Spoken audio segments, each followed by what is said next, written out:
Hi, I'm Richard. For a few years now, I've been helping my Chinese friends practice American English, especially pronunciation. Recently, one of my students asked me, "Why is my English not getting better? My pronunciation is becoming so good, but what else do I need to practice so that my English sounds more native?" So, as I started thinking about this question, I realized there are a lot of different things beyond pronunciation that are very important in helping people to sound more native. English pronunciation is one of the most important things to get the sounds correct so that when you speak, the listener hears the same things that they expect when they speak English, when you speak English. If your pronunciation isn't the same, then they'll have a difficult time understanding you. In fact, it's very important because if it's too hard for them to understand the same sounds that you're speaking, then they have to do a lot of work to try to guess what you're saying. And so to make it easier, it's important for you to make sure that you learn to pronounce the sounds in whether it's American English or other types of English, British English, Australian, or other places. You want to be able to speak English in the same way that the listener expects to hear that English spoken. So, of course, pronunciation is very important, but it's not the only thing. In fact, I've helped many people to improve their pronunciation to become very, very good at pronouncing English the same way that I do. Well, okay, that's great. But what else is there? I started making my list, and I found there's a lot of things I didn't even realize that are very important as well. Okay, so now let's go through the list. First, we'll talk about the connections, connecting one word to another word, 连读, right? We want to make sure when we're speaking English that one word connects easily and directly into the next word. How do we do that? I'll start explaining all of these steps in future videos. So I'll show you exactly how we do that. It's going to take a little bit of time to understand more clearly how we do that. Basically, it's breaking up a word so the final sound connects directly into the next word. 连读, connections, connected speech. The next thing I want to talk about is pitch. Pitch is how high or low the sound is. As we speak, we can move our voice high or low, a little bit like in Chinese 第一声 compared to 第三声. Your voice is higher or lower depending on how you want to express the word. If it's a 重音, if it's an emphasized word, it's going to be higher. If it's a 轻音or not emphasized word, it's going to be lower. So if I want to say, what are you going to do today? What are you going to do today? What are you going to do today? What are you going to do today? Depending on how I want to emphasize the word or not emphasize the word, I'm going to use a higher or lower pitch. Now the next thing to talk about is very similar, and that's the speed, how fast or how slowly we speak a word. What are you going to do today? Okay, that's high and low, but also we're going to say, what are you? The are-you is going to be very fast. What? This is going to be longer. What are you going to do today? What are you going to do today? What would you like to do today? What would you like to eat today? Where are we going today?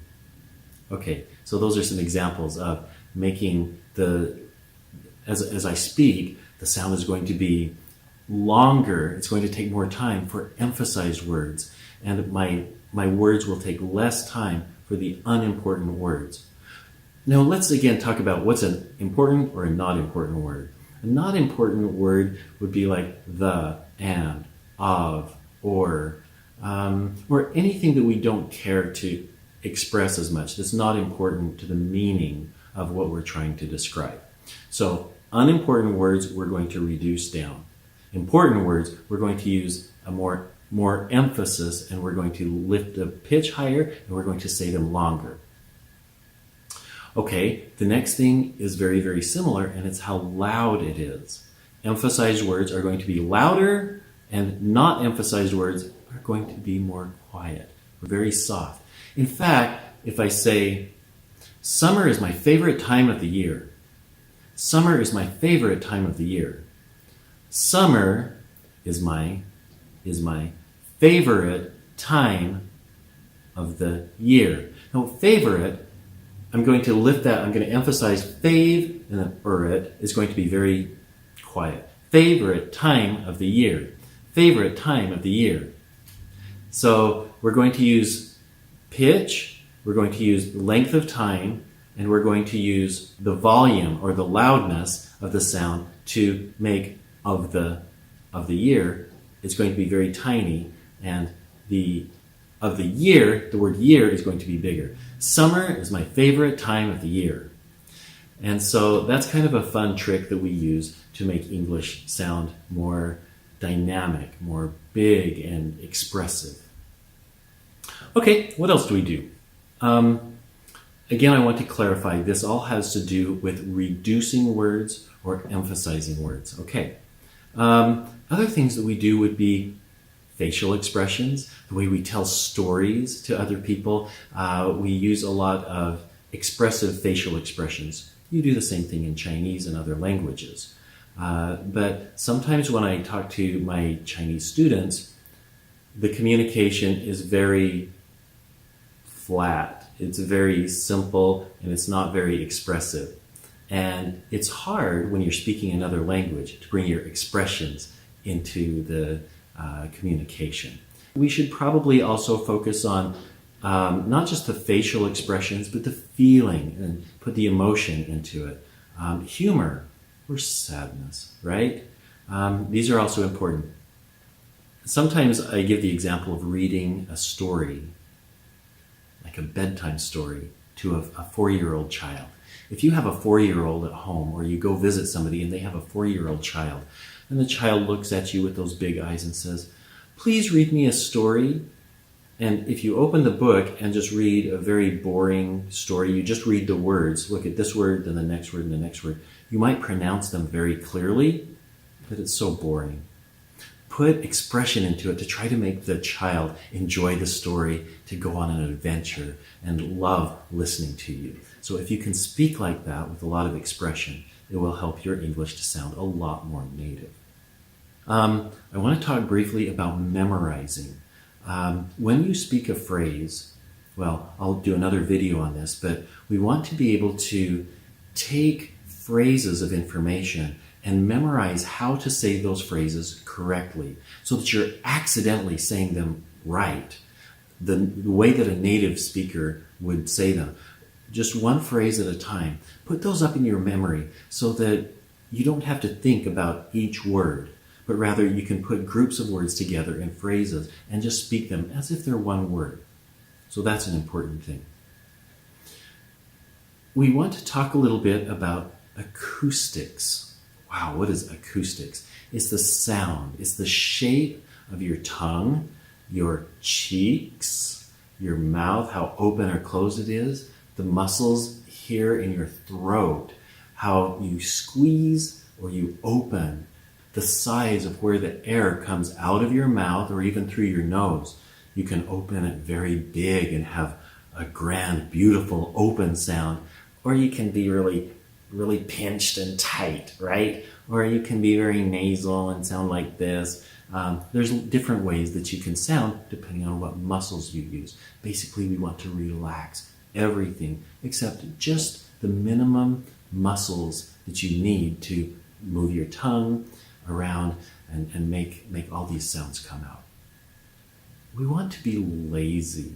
As we connect one word to the next one, we push through the sounds and we don't stop and worry about if we got the pronunciation exactly right. You do need to know how to make the pronunciation correct for each word, but we need to move past that.